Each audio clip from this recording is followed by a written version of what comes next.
السلام عليكم ورحمة الله وبركاته. نحمده ونصلي على رسوله الكريم. أما بعد فقد قال الله تعالى في القرآن العظيم وفي الفرقان المجيد بعد أعوذ بالله من الشيطان الرجيم بفضل بسم الله الرحمن الرحيم. قيل ادخل الجنة قال يا ليت قومي يعلمون بما غفر لي ربي وجعلني من المكرمين. صدق الله مولانا العظيم. புகழும் புகழ்ச்சியும் இறைவனாகிய அல்லாஹ்விற்கே உரித்தாகட்டுமாக.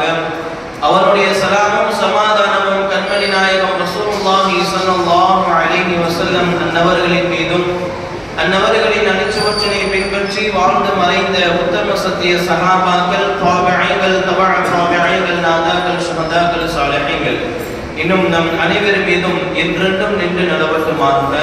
ஆமீன். கண்ணியத்திற்குரியவர்களே, அல்லாஹ் சுப்ஹானஹு வ தஆலாவுடைய மகத்தான கிருபையினால் 19ஆம் தராவீஹுடைய தொழுகையை தொழுதுவிட்டு இங்கே அமரக்கூடிய தௌஃபீகினை கொடுத்திருக்கின்றான். அல்ஹம்துலில்லாஹ். இன்று ஓதப்பட்ட இறை வசனங்களிலிருந்து அல்லாஹ் சுப்ஹானஹு வ தஆலா நிறைய விஷயங்களை சொல்லி காட்டுகிறான். நிறைய விஷயங்களை மக்களுக்காக வேண்டி அல்லாஹ் சொல்லி காட்டுகிறான். குறிப்பாக குர்ஆனுடைய இதயம் என்று சொல்லக்கூடிய ஹார்ட் ஆஃப் த குர்ஆன் என்று சொல்லப்படக்கூடிய சூரத்துல் யாசின் என்று ஓதப்பட்டது. நேற்று ஆரம்பித்து என்று முடிக்கப்பட்டது. இந்த சூரத்துல் யாசினின் அல்லாஹ் சுப்ஹானஹு வ தஆலா பலவித விஷயங்களை சொல்லி காட்டுகிறார். ஒரு முக்கியமான ஒரு சம்பவத்தை அல்லாஹ் சுப்ஹானஹு வ தஆலா இந்த சூரத்துல் யாசினில் சொல்லி காட்டுகிறார்.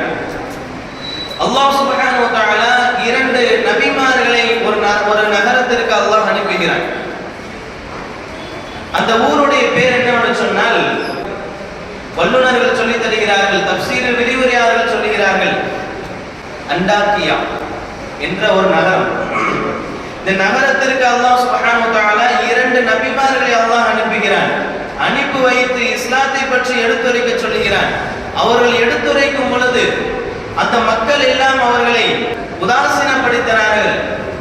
அல்லாஹ் சுப்ஹானஹு வ தஆலா அந்த இரண்டு நபிமார்களை வலுப்படுத்துவதற்காக வேண்டி மூன்றாவது நபியை அல்லாஹ் அனுப்புகிறான். இவர்களையும் அனுப்புகிறான். ஆனால் இந்த மக்கள் எல்லாம் என்ன செய்தார்கள்? உதாசீனப்படுத்தினார்கள், ஏசினார்கள். யாரும் இந்த நபிமார்களை நம்பவில்லை. இந்த இடத்தில் தான் ஒரு மனிதர், ஈமானை தன் மனதில் வைத்திருந்த மனிதர், மறைத்து வைத்திருந்த ஒரு மனிதர், ஹபீபுன் நஜ்ஜார், அவர் ஈமானை மறைத்து வைத்திருந்தார்கள். இந்த நபிமார்கள் ஏற்படுகின்ற அந்த விஷயங்களை எல்லாம் பார்த்துவிட்டு, இந்த மக்கள் ஏசுகிறார்கள், உதாசீனப்படுத்துகிறார்கள் என்பதையெல்லாம் பார்த்துவிட்டு உடனடியாக என்ன செய்கிறார்கள்? அந்த இடத்தில் வந்து சொல்கிறார்கள், அந்த மக்களிடத்தில் சொல்கிறார்கள், ஆலயா கோமித்தபியுல் முர்சலீன், இந்த மனிதர்கள் இருக்கிறார்களே அவர்கள் முக்கியமானவர்கள், உண்மையான நபிமார்கள், இவர்களை ஏற்றுக்கொள்ளுங்கள் என் சமூகத்தார் என்பதாக அந்த மனிதர் சொல்லி காட்டினார். இதனை தொடர்ந்து அந்த மனிதர் தொடர்ந்து அந்த இஸ்லாத்தை பற்றி எடுத்துரைக்கிறார்கள். நானும் இஸ்லாத்தில் தான் இருக்கிறேன் என்பதாக சொல்கிறார்கள். இன்னி ஆமன்து பிரப்பிக்கும் ஃபஸ்மஊன், நான் அல்லாஹ்வை கொண்டு ஈமான் கொண்டிருக்கிறேன், எனக்கு நான் சொல்வதை நீங்கள் செவிமடியுங்கள், நான் சொல்வதை நீங்கள் கேளுங்கள் என்பதாக அந்த ஹபீபுன் நஜ்ஜார் சொன்னார்கள். இதற்கு பிறகு என்ன நடந்தது என்பதை அல்லாஹ் குர்ஆனில் சொல்லவில்லை. ஆனால் இதற்கு பிறகு என்ன நடந்தது என்று சொன்னால், அந்த மக்கள் அந்த ஹபீபுன் நஜ்ஜார் என்ற மனிதரை அடித்து மிதித்து கொன்று விட்டார்கள். கொன்றதற்கு பிறகு அல்லாஹ் அந்தஸ்தை கொடுக்கிறான். அதன் பிறகு நடந்தவற்றை அல்லாஹ் சொல்லி காமிக்கிறான். கைலதுல் ஜன்னah, நீங்கள் சொர்க்கத்தில் நுழைங்கள் என்பதாக அவருக்கு சொல்லப்பட்டது. ஆனால் அந்த மனிதர் சொன்னார், எனக்கு ஏற்பட்ட இந்த அந்தஸ்து, எனக்கு நீ கொடுத்த இந்த அந்தஸ்து என்னுடைய மக்கள் தெரிந்து கொள்ள வேண்டும். யார் என்னை அடித்து துன்புறுத்தி கொன்றார்களோ அந்த மக்கள் தெரிந்து கொள்ள வேண்டும் எனக்கு என்ன அந்தஸ்து, நான் ஈமானியத்தாக இருந்ததினால் எனக்கு அல்லாஹ் என்ன அந்தஸ்து கொடுத்தான் என்பதை அந்த மக்கள் தெரிந்து கொள்ள வேண்டும் என்பதை நினைக்கிறார்கள்.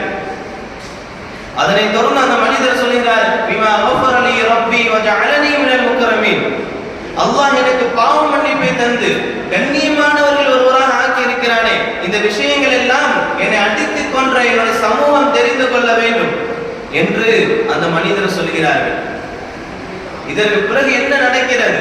அந்த மக்கள், அந்த நகர மக்கள் என்ன செய்தார்கள்? அந்த நபிமார்களை ஏசினார்கள். செய்தார்கள். அந்த நபிமார்களை எல்லாம் அவர்கள் ஏற்றுக்கொள்ளவில்லை. அதனை தொடர்ந்து ஒரு ஈமான்தாரியா இருந்த ஒரு மனிதரை அடித்தே மிதித்து கொன்று விட்டார்கள். இதன் பிறகு அல்லாஹ் வேதனை கொடுக்கிறான். இன் கானத இல்லா ஸைஹதன் வாஹிதன் ஃபைதாஹும் ஹாமிதுன். அல்லாஹ் சொல்லி காட்டுகிறான், ஒரே ஒரு சப்தம் தான், ஒரே ஒரு பேரொலி தான் நாம் கொடுத்தோம், அவர்கள் அனைவரும் சாம்பலாகி விட்டனர் என்பதாக ஹாமிதுன் என்று அல்லாஹ் சொல்லி காட்டுகிறான். ஈமானை மறைத்து வைத்திருந்த நபர், அந்த இடத்தில் யாரும் இஸ்லாத்தின் பக்கம் கிடையாது, எல்லாரும் காஃபிர்கள் தான், எல்லாரும் முஷ்ரிக்குகள் தான்.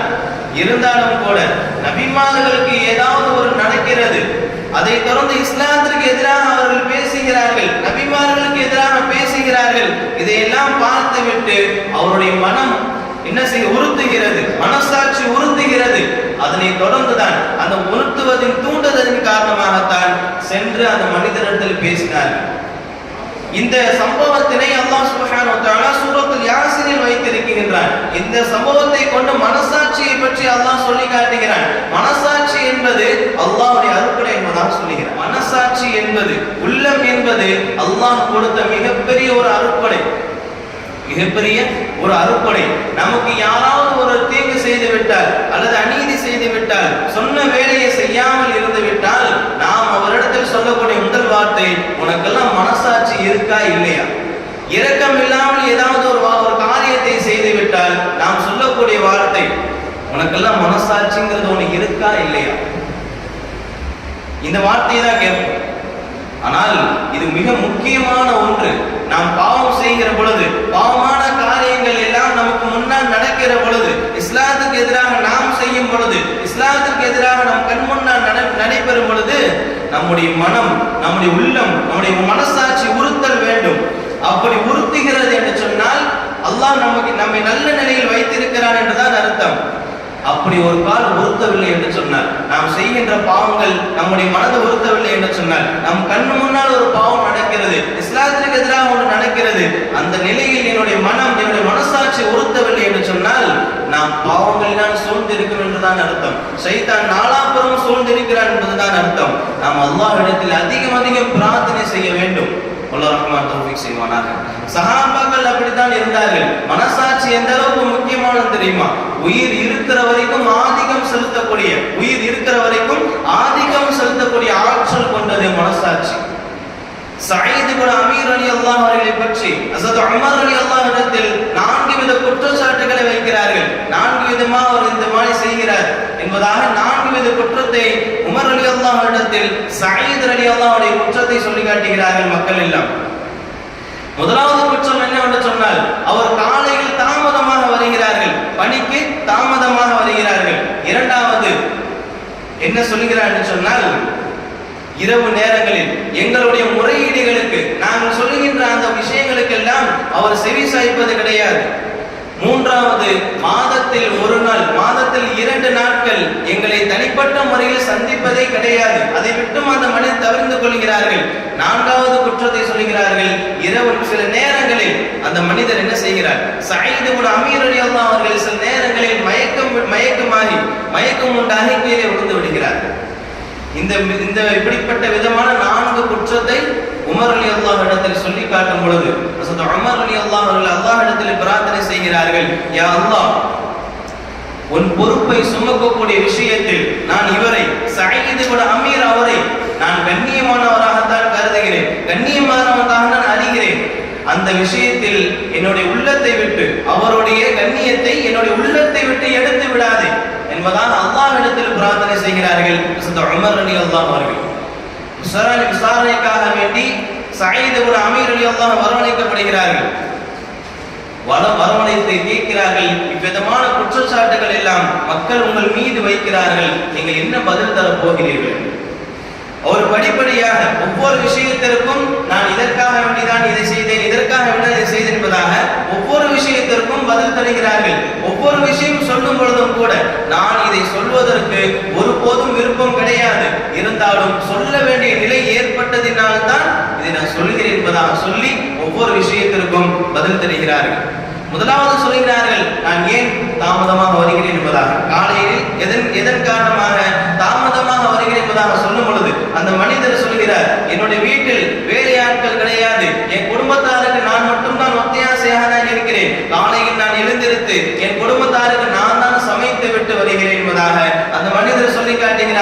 இதன் காரணமாகத்தான் நான் தாமதமாக வருகிறேன் என்பதாக சொல்கிறார்கள். இரண்டாவது, இரவு நேரங்களில் எங்களுடைய முறையீடுகளுக்கெல்லாம் அவர் செவி சாய்ப்பதில்லை என்பதாக மக்கள் குற்றம் சொல்லும் பொழுது அதற்கு பதில் தருகிறார்கள், பகலெல்லாம் நான் இவர்களுக்காக வேண்டி உழைக்கிறேன், இரவை படைத்த என்னுடைய இறைவனுக்கு நான் என்னுடைய இரவை நான் ஒதுக்கி வைத்திருக்கிறேன் என்பதாக பதில் தருகிறார்கள். மூன்றாவது, மாதத்தில் 2 நாட்கள் எங்களை சந்திப்பது கிடையாது என்பதாக மக்கள் குற்றம் சுமத்தும் பொழுது அந்த மனிதர் சொல்கிறார்கள், என்னிடத்தில் பிரத்யேகமான எந்த ஒரு ஆடையும் கிடையாது, நான் அணிந்திருக்கக்கூடிய ஒரே ஒரு ஆடை தான் என்னிடத்தில் இருக்கிறது, மாதத்தில் 1 நாள் அதை செலவை செய்து அதை காய வைத்து அதை நான் அணிந்து கொள்வேன், இதன் காரணமாகத்தான் மக்களை நான் தனிப்பட்ட முறையில் சந்திப்பது கிடையாது என்பதாக சொல்லி காட்டுகிறார்கள். நான்காவது குற்றச்சாட்டு தான் மிகவும் முக்கியமானது. மக்கள் சொல்கிறார்கள், சில நேரங்களில் அவர் மயக்கம் அடைந்து விழுந்து விடுகிறார்கள். இந்த குற்றத்திற்கு அவர் பதிலடி கொடுக்கிறார்கள். நான் இஸ்லாத்திற்கு வருவதற்கு முன்னால் ஒரு கொடுமையான ஒரு காட்சியை பார்த்தேன். ஆம், சுபைப் இப்னு அதீர் ரலியல்லாஹு அன்ஹு அவர்களை குறைஷிகள், இறை விரோதிகள் கொடூரமாக வெட்டினார்கள். இரத்த வெள்ளத்தில் அவர்கள் மிதக்க வைத்திருந்தார்கள். இரக்கம் இல்லாமல் அவர்கள் வெட்டினார்கள். மரணத்துடைய வாசலில் அவர் இருக்கிறார். சுபைப் இப்னு அதீர் ரலியல்லாஹு அன்ஹு அவர்கள், இந்த காட்சியை எல்லாம் என்னுடைய கண்ணால் நான் பார்க்கிறேன், என்னுடைய 2 கண்களால் நான் பார்க்கிறேன், சாட்சியாக நான் இருக்கிறேன். இந்த நிலையில் அந்த கொடூரர்கள், அந்த விரோதிகள் அந்த மனிதரை பார்த்து கேட்கிறார்கள், வேதனையுடைய உச்சத்தில் இருக்கக்கூடிய சுபைப் இப்னு அதீர் ரலியல்லாஹு அன்ஹு பார்த்து கேட்கிறார்கள், இந்த இடத்தில் உனக்கு பதிலாக முஹம்மது ஸல்லல்லாஹு அலைஹி வஸல்லம் அவர்கள் இருந்திருக்கலாமே என்று தானே நினைக்கிறாய் என்ற வார்த்தையை கேட்கும் பொழுது இந்த மனிதர் மரணத்துடைய வாசலில் இருக்கிறார்கள். இருந்தாலும் கூட இந்த கேள்வியை கேட்டதற்கு பிறகு ஆவேசமடைந்து சொன்னார்கள், முஹம்மது ஸல்லல்லாஹு அலைஹி வஸல்லம் அவர்கள் மீது ஒரு சிறு முள்ளு தைப்பதை கூட, ஒரு சிறு முள்ளு படுவதை கூட என்னால் தாங்கிக் கொள்ள முடியாது என்பதாக அந்த மனிதர் சொல்லி காட்டுகிறார்கள். இந்த பதிலை சற்றும் எதிர்பாராத அந்த இறை விரோதிகள் என்ன செய்தார்கள், உடனடியாக ஏற்கனவே மரணத்துடைய உச்சத்தில் இருக்கிறார்கள், வேதனையோட உச்சத்தில் இருக்கிறார்கள், வலியோட உச்சத்தில் இருக்கிறார்கள். இருந்தாலும் கூட அவர்கள் இரக்கமற்றவர்களாக என்ன செய்தார்கள், உடனடியாக சிலுவையில் அறைந்து அவர்களை கொண்டார்கள், அவரை கொலை செய்தார்கள். சாதாரணமாக கொலை செய்யவில்லை, வேதனையுடைய உச்சத்திற்கு கொண்டு போய் தான் அவரை கொலை செய்தார்கள். இந்த கொடூரமான, இந்த கோரமான இந்த காட்சியை என்னுடைய கண்களால் நான் பார்த்தேன், ஒரு சாட்சியாக நான் இருந்தேன். இதையெல்லாம் பார்த்துவிட்டு அவர் உதவி செய்யாமல் நான் வேடிக்கை தான் பார்த்து கொண்டிருந்தேன் என்ற அந்த எண்ணம் எனக்கு மேலோங்கும் போதெல்லாம், எப்போதெல்லாம் அந்த எண்ணம் எனக்கு வருமோ, இதையெல்லாம் பார்த்த நான் எனக்கு எப்போதெல்லாம் இந்த நினைப்பு வருமோ, இப்படி சாதாரணமாக வேடிக்கை பார்த்து விட்டேனே, அவருக்கு எந்தவித உதவி செய்யாமல் இருந்து விட்டேனே என்ற அந்த எண்ணம் எனக்கு எப்பொழுதெல்லாம் வருமோ அப்பொழுதெல்லாம் நான் அல்லாஹ்வுடைய வேதனைக்கு அஞ்சி, அல்லாஹ் கொடுக்கக்கூடிய அந்த தண்டனைக்கு அஞ்சி நடுக்கம் ஏற்பட்டு நான் என்ன செய்து விடுவேன், மயக்கத்தில் ஆகிவிடுவேன் என்பதாக சயீத் இப்னு அமீர் ரலியல்லாஹு அன்ஹு பதில் தருகிறார்கள். இதனையெல்லாம் கேட்டுக்கொண்டிருந்த ஹஸரத் உமர் ரலியல்லாஹு அவர்கள் அல்லாஹ்விடத்தில் பிரார்த்தனை செய்கிறார்கள், யா அல்லாஹ், எல்லா புகழும் உனக்கே உரித்தாகட்டும், நான் அவர் மீது வைத்திருந்த கண்ணியம் ஒருபோதும் வீணாகவில்லை என்பதாக அல்லாஹ்விடத்தில் ஹஸரத் உமர் ரலியல்லாஹு அவர்கள் சொல்லி காட்டினார்கள் என்று சொன்னால் யோசித்து பார்க்க வேண்டும். அவர் முன்னால் ஒரு பாவமான ஒரு காரியம் நடந்தது, அவருக்கு முன்னால் ஒரு இஸ்லாத்துக்கு எதிராக ஒரு விஷயம் நடந்தது, அவ்வளவு பெரிய கொடூரமான விஷயம் நடந்தது. அவர் அங்கே வேடிக்கை தான் பார்த்து கொண்டிருந்தார். ஆனால் அவர் மரணம் ஏற்படும் வரைக்கும் இந்த உணர்வு, நான் வேடிக்கை பார்த்து விட்டேனே, இந்த விஷயத்தில் நான் உதவி செய்யாமல் இருந்து விட்டேனே என்ற அந்த அச்சம், அந்த உணர்வு, அந்த உணர்த்துதல் எல்லாம் அவளை மரணம் வரைக்கும் இருந்தது. இந்த அளவுக்கு சஹாபாக்கள் இருந்தார்கள். மனசாட்சி அந்த அளவுக்கு முக்கியமானது. எந்த அளவுக்கு முக்கியமானது என்று சொன்னால், நினைத்ததை முடிக்கக்கூடிய ஆற்றல் கொண்டது மனசாட்சி, நினைத்ததை முடிக்கக்கூடிய ஆற்றல் கொண்டது மனசாட்சி என்று சொல்லுவார்கள். மக்கா வெற்றி கொள்ளப்படுகிறது. எல்லா சமூக விரோதிகளுக்கும், குறைஷிகளுக்கும், இறை விரோதிகளுக்கும், இஸ்லாத்திற்கு எதிராக இருந்த அந்த விரோதிகளுக்கெல்லாம் மிகப்பெரிய ஒரு பயம் ஏற்படுகிறது. இதே பயம் இக்ரிமா ரலியல்லாஹு அவர்களுக்கும் ஏற்படுகிறது. இக்ரிமா இஸ்லாத்திற்கு வரவில்லை. இக்ரிமா யார் என்று சொன்னால் அபூ ஜஹலுடைய மகன் தான் இக்ரிமா. அந்த சமயத்தில் இஸ்லாத்திற்கு வரவில்லை. அவர் என்ன செய்கிறார், மக்காவை விட்டு யமன் தேசத்துக்கு சென்று விடுகிறார்கள். இவருடைய மனைவி உம்மு ஹக்கீம் பின்த் ஹாரிஸ் ரலியல்லாஹு அன்ஹா அவர்கள் என்ன செய்கிறார்கள், யமன் தேசத்திற்கு சென்று தன்னுடைய கணவரை அழைத்துக் கொண்டு நபியிடம் அழைத்து வந்து அமர வைக்கிறார்கள். நபி ஸல்லல்லாஹு அலைஹி வஸல்லம் அவர்கள் இக்ரிமாவை பார்த்து விட்டு சொல்கிறார்கள், உன்னுடைய வரவு நல்வரவாகட்டும், இங்கே அமருங்கள் என்பதாக அமர வைக்கிறார்கள். இக்ரிமா ரலியல்லாஹு அன்ஹு கேட்கிறார்கள், யா ரசூலல்லாஹ், இப்போது நான் என்ன சொல்ல வேண்டும் என்பதா?